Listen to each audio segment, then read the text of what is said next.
How do you delete voice memos from the iPhone? Let me show you the two different approaches to this. Let's get started. And if this is your first time on this channel, subscribe so you never miss anything.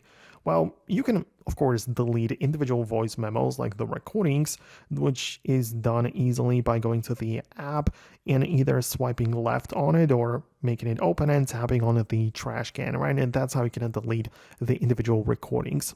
Of course, those can be still recovered by going to the left section and clicking on the recently deleted, and then you can tap on recover within a time period before it gets fully and permanently deleted.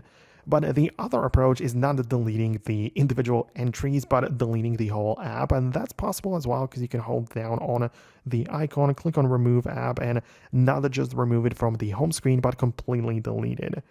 This is still reversible because you can always just come back to the App Store, look up the voice memos, and then download the app. Again, the Apple's official one can be re-downloaded from the App Store. So yeah, if you feel like you don't need it for some time, you can always just delete it as such. And then if you change your mind, you can return it back again. So that's basically how it works. I'm not going to make the video any longer than it needs to be. So if you like this type of tutorials, stay tuned by subscribing, and I'll catch you later in the upcoming videos as well.